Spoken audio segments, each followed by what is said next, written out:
नमस्कार। आज अपने मुग़ल चित्र शैली के बारे में पढ़ेंगे। आइए अपने स्टार्ट करते हैं। मुग़ल चित्र शैली ईरानी व राजस्थानी चित्रकला के मेल से बनी है। आपका द्वितीय लेसन है मुग़ल चित्र शैली। 15वीं शताब्दी के उत्तरार्ध में आते आते चित्रकला में नवीन परिवर्तन होने लगे, जिनमें अपने दक्षिणी शैली का नियतनामा, मालवा क्षेत्र का ग्रंथ आरण्यक पर्व, आगरा का लौरचंदा महापुराण और चौर पंचाशी का पालन की। इन ग्रंथों ने 15वीं शताब्दी के उत्तरार्ध में आते आते नवीन चित्रकला में परिवर्तन ला दिया। मुग़ल चित्र शैली की शुरुआत होती है बाबर से। 1526 ईस्वी में जब बाबर ने पानीपत का युद्ध जीता और दिल्ली में आया और दिल्ली से पूरे भारत को अंदर ले लिया। तैमूर, जो कि इसका पितृपक्ष में 5वीं पीढ़ी की संतान थी बाबर, मंगोल योद्धा चंगेज खां, जो कि मातृपक्ष में था, उसकी 14वीं पीढ़ी में ये जन्मा, इसीलिए इसे मुग़ल कहा गया। इसको बाबर को 1526 से 1530 ईस्वी तक इसने शासन किया। मात्र 4 साल भारत में रहा ये। इस छोटे से शासन काल में कुछ ज़्यादा नवीन नहीं कर पाया ये, लेकिन जब ये पानीपत के युद्ध से जीतने के बाद यहाँ रहने लगा तो वहाँ से ईरानी चित्रकारों को साथ में लेके आया था। कौन से थे? बेहजाद था, जिसे पूर्व का राफेल भी कहा जाता है, और शाह मुजफ्फर की चित्राकृतियों की समीक्षा भी की है इसने। बाबर ने अपनी आत्मकथा बाबरनामा, जिसे तुज़ुक-ए बाबरी भी कहते हैं, में इन कलाकारों का उल्लेख प्रशंसा के साथ में किया। बाबर के बाद में शासक रहा हुमायूं 1530 ईस्वी से 1556 ईस्वी तक। ईरान से आया था, भारत पर पुनः वापस चला गया था ये। बाद में भारत में दोबारा आया तो इसने ईरानी चित्रकार मीर सैयद अली जुदाई, जो कि मोस्ट इम्पोर्टेंट है चित्रकार, जो मीर सैयद अली था, वो जुदाई नाम से चित्र करता था, चित्रांकन। और ख्वाजा अब्दुल सम्मद शिराजी, इन दोनों चित्रकारों को साथ में लेके आया। अकबर ने इनसे चित्रकला सीखी। अकबर हुमायूं का लड़का था। ईरानी में, जिसे अपने फारसी शैली भी कहते हैं, के चित्र इन्होंने बनाए। और स्टार्टिंग में हमज़नामा जिसे बोलते हैं, दास्तान अमीर हमज़ा, जो कि हुमायूं के समय शुरू हुई और अकबर के नाम के समय पूरी हुई, का चित्रण भी मीर सैयद अली और ख्वाजा अब्दुल सम्मद शिराजी ने किया। इनके चित्र इसमें दास्तान अमीर हमज़ा में देखने को मिलते हैं। अपने पोथी खाना की सीढ़ियों से पैर फिसलकर हुमायूं की मृत्यु हो गई। तब उस समय मात्र 13 वर्ष का अकबर था और जिसे राजा बना दिया गया। मजबूत इसकी समन्वयवादी शासकता प्रणाली थी। सबसे प्रतापी राजा ये हुआ है अकबर। बहुत ही सूझवान मानता हूँ मैं इस बंदे को। ये शासक समन्वयवादी शासक था। समन्वयवादी का मतलब इसने हिंदू धर्म को भी, आर्टिस्ट को उसने श्रेय प्रदान किया, हिंदू लोक संस्कृति को भी अपनाया इस बंदे ने।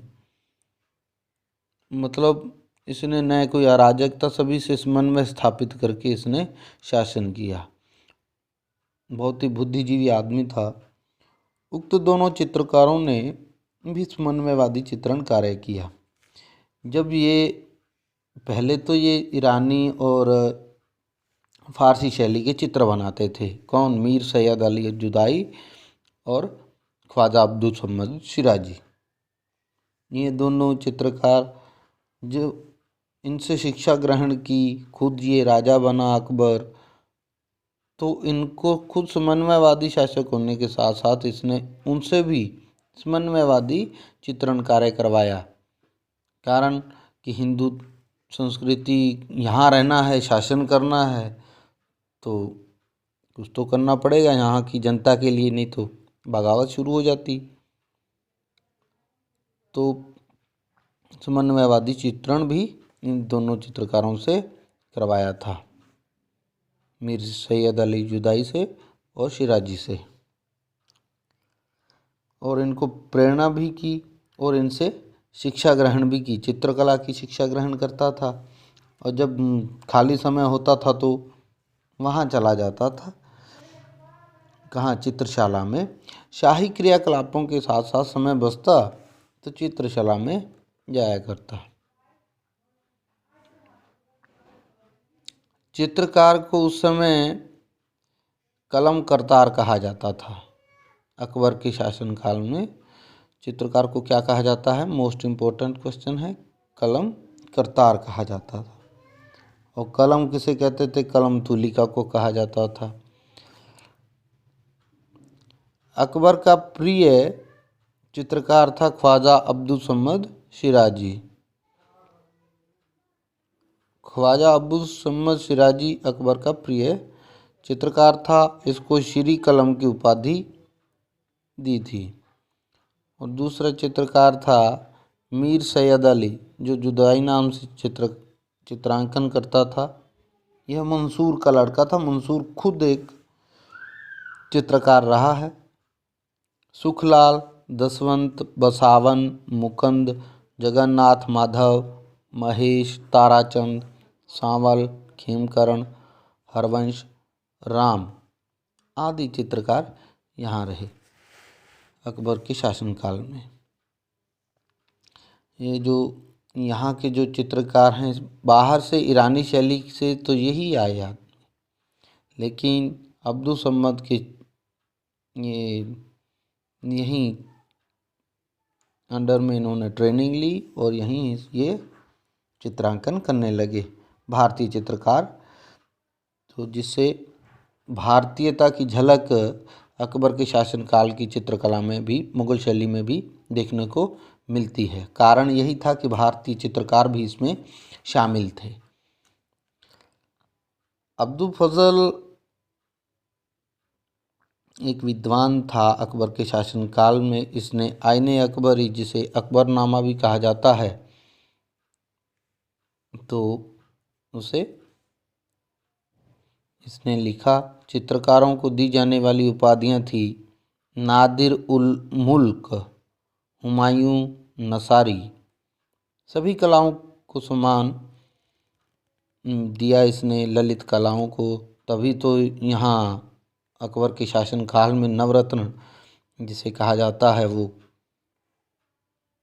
मिले, पाए जाते हैं। तो नादिर उल मुल्क, हुमायूं नसारी और श्री कलम। श्री कलम की तो उपाधि इसको ख्वाजा अब्दुल समद शिराजी को दे दी। बाकी चित्रकारों को यूं ही उपाधियों से सुशोभित किया जाता था।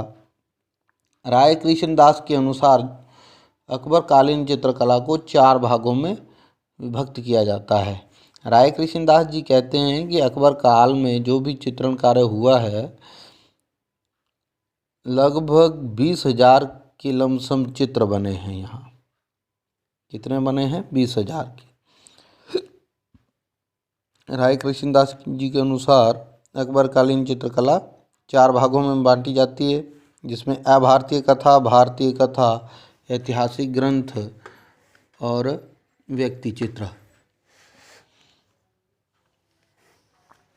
अभारतीय कथा में दास्ताए अमीर हमज़ा, जिसे हमज़नामा कहते हैं, और खमसा निज़ामी, ये भारतीय कथाओं में रामायण, रमज़नामा को महाभारत भी कहा जाता है, योग विशिष्ट कथा सरित सागर, नल दमन में ये नल दमयंती की कथा है, अनवार सुहेली को पंचतंत्र भी की कहानियाँ जो अपने बचपन में पढ़ी हैं उनका भी चित्रण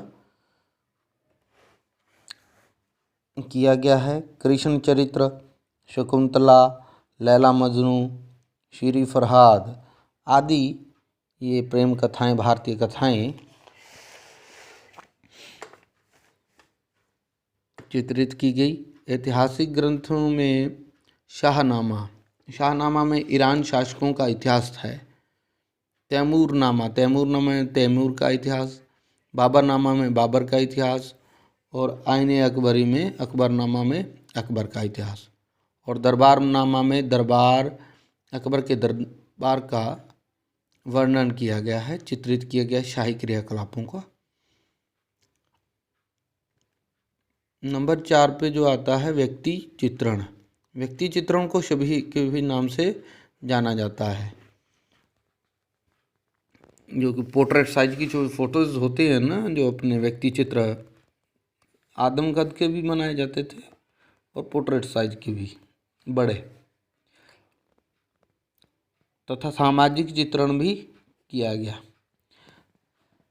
अब अपने चित्रकारों के बारे में पढ़ते हैं। 4 मुख्य चित्रकार रहे हैं अपने, ख्वाजा अब्दुल समद शिराजी, मीर सैयद अली जुदाई और दसवंत और बसावन।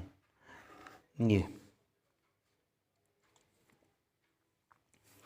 ख्वाजा अब्दुल समद शिराजी शिराज का रहने वाला था। शिराज है ईरान में। श्री कलम की उपाधि इसको मिली थी। हुमायूं व अकबर को कला शिक्षा इसी ने दी थी। मतलब ये बाबर के समय आया और हुमायूं को भी इसने शिक्षा दी, अकबर को दी। मतलब ये बूढ़ा आदमी था तो इसको पूरा हेड था, वो चित्रशाला का प्रमुख था और अकबर का प्रिय भी रहा। मीर सैयद अली जुदाई, इसके फादर साहब थे मंसूर, वो भी चित्रकार थे। मीर सैयद अली जुदाई सफ़वी शैली का चित्रकार था, जो कि ईरान की एक चित्र शैली है। हमज़नामा का चित्र का निर्देशन इसी के निर्देशन में हुआ था। चित्रण विषय इसके रहे लौकिक व दैनिक जीवन के क्रियाकलाप, और चित्रों में प्रमुख है इसका लैला मजनू का चित्र, और मजनू का जन्म, लैला मजनू का चित्र है और मजनू का जन्म, और अपने पिता का व्यक्ति चित्र भी बनाया जो कि फेमस हैं। बाकी तो चित्रण इसने किया ही कार्य। दसवंत ने चित्रशाला में सेवक का कार्य करता था। ये शिराजी इसके गुरु थे, ख्वाजा अब्दुल समद शिराजी, जिनसे हुमायूं ने भी शिक्षा ली थी, अकबर ने भी चित्रकला की शिक्षा ली थी। शिराजी इसके गुरु थे। इसने रज़्मनामा, जिसे महाभारत भी कहा जाता है, में सुंदर चित्रण किया है। श्रेष्ठ हिंदू चित्रकारों में दसवंत को देखा गया है। विचित्र आकृति चित्रण है। चित्रण विषय दैनिक जीवन पर आधारित पौराणिक दृश्यों के ऊपर है। मुगल कला में भारतीयता का अभाव इसी कलाकार की देन है। किस कलाकार की देन है? दसवंत की। बसावन में आ जाते हैं। बसावन ने लगभग 100 चित्रण किए हैं, 100 चित्राकृतियाँ हैं। अबुल फजल ने प्रशंसा की है इसकी आईने अकबरी में, जो कि इतिहासकार रहे हैं। तो अबुल फजल ने इसने प्रशंसा की है तो कुछ तो बंदे में होगा। चित्रण यथार्थ के साथ अधिक नज़दीक से किया है इन्होंने, यथार्थता से। तो यथार्थता कैसे लेके आएंगे, मतलब उभार लेके आना है छाया प्रकाश का, वो भारतीयता का संगम इसी बंदे ने किया, दसवंत ने और बसावन ने। श्रेष्ठता है इसकी, पृष्ठभूमि बनाता था ये कोई भी चित्र का था। तो मुखाकृतियों की विशेषताओं का अंकन किया करता था, रंगों के मिश्रण तैयार करता था, आदि काम ये बसावन करता था। दरबारनामा, अकबरनामा में चित्रण कार्य इसने किया। अब जब अकबरनामा में चित्रण कार्य किया है तो अबुल फजल का भी काम बनता है कि इसकी अकबरनामा में प्रशंसा करेगा। ये सारे चित्रकार जब ये मिलके चित्र बनाते थे, एक ही चित्र को ये मिलकर बनाया करते थे, तब पूर्ण जाके होता था चित्रण। ये उनकी प्रवृत्ति थी कि सभी चित्रकार एक चित्र को बनाते थे मिलकर। अकबरकालीन चित्र विशेषताएं क्या हैं? समन्वयवादी विचारात्मक चित्रण कार्य किया। अधिकता दरबारी शान शौकत की रही। सुकुमारता कोमल बनाए गए। मुगल बादशाह की वीरता दर्शाई गई और शिकार के दृश्य अधिक चित्रित हुए हैं। अकबरकालीन चित्रकला में केसरिया, पीला, नीला, लाल, गुलाबी, हरा रंग विद्यमान रहा। रंगों का चमकदार रूप से प्रयोग किया गया है। ईरानी चित्र शैली की प्रमुख विशेषता रही है कि रंगों को चमकदार रूप से प्रयोग किया गया है, ये ध्यान में रखना है अपने। मुगल शैली आएगी तो मुगल शैली में ईरानी प्रभाव तो 101% है, ये आएगा तो रंगों का चमकदार रूप तो अनिवार्य है। जहांगीर का काल आएगा तब धीरे धीरे ये स्वर्ण रंगों का प्रयोग भी अत्यधिक होने लगेगा। रेखाओं को महत्व मिला है। एक चश्म चेहरा हो। समस्त चित्रकार सभी वही वस्तु चित्र व्यक्ति चित्रण। समस्त चित्रकार सभी में दक्ष थे। राजा पृथु का चित्र जो कि आज कल बनारस कला भवन में संरक्षित है, राजा पृथु का चित्र पूर्ण सिद्धता से मशहूर है, बनाया गया। मुगलिया वस्त्र में आभूषण, पशु पक्षियों का, वृक्षों का यथास्थान चित्रण किया गया है। एक ही चित्र को कई चित्रकार मिलकर बनाते थे। आईने अकबरी का जो अकबरनामा में कागज़ लिया गया वो कागज़ था सियालकोट पंजाब से, जिसे वहाँ सियालकोट पंजाब में अकबर काल में मुगलिया कारखाना था जो कि कागज़ का निर्माण करता था संदेश वाहन के लिए और चित्रकारी के लिए। तो ये कागज़ का निर्माण कहाँ होता था? सियालकोट पंजाब में होता था, जिसे सियालकोटिया कागज़ भी कहते हैं और मुगलिया कागज़ भी कहा जाता है। चित्रकार इस काल में, अकबर काल में एक चित्र मशहूर हुआ है, सलीम का जन्म। सलीम का जन्म जो चित्र है, इस चित्र में तल विभाजन और विहंगम दृष्टता से ये जाना जाता है। इसमें एक चित्र को 4 भागों में विभक्त किया गया है, नीचे से लेकर ऊपर तक, ऐसे 4 भागों में विभक्त किया गया है। इसमें क्या है? महल के बाहर हैं वो खैरात बांट रहे हैं। भीतर के जो भीतर का दृश्य है उससे ऊपर वाला वहाँ नृत्य स्त्रियाँ हैं। और तीसरे में सलीम का स्नान है और चौथे में ऊपर प्रसूति गृह है। प्रसूति गृह की छत के ऊपर मोर नाच रहा है। मतलब सलीम का जन्म है, पूरी हर उस चित्र में दिखाया गया है कि बहुत ही खुशी का माहौल है। खैरात बांट रहे हैं, भीतर नृत्य कर रही हैं स्त्रियां, सलीम को नहलाया जा रहा है और प्रसूति गृह में सलीम की माँ लेटी हुई है और छत पर मोर नाच रहा है। ऊंचे क्षितिज पर चित्र की तलहटी के ऊपर, जैसे ये 4 भागों में चित्र को बांटा गया। बांटने पर ऊपर इसके मोर बनाया गया नाचता हुआ। अब क्षितिज उसके ऊपर आकाश और पृथ्वी का जो चित्रांकन किया गया है वो उस क्षितिज पर प्राकृतिक दृश्य चित्रित किए गए हैं। ये चित्रकार था केशु, जिसने सलीम का जन्म नाम से चित्र तैयार किया। अब आते हैं अपने अकबर के काल के बाद में जहांगीर का काल।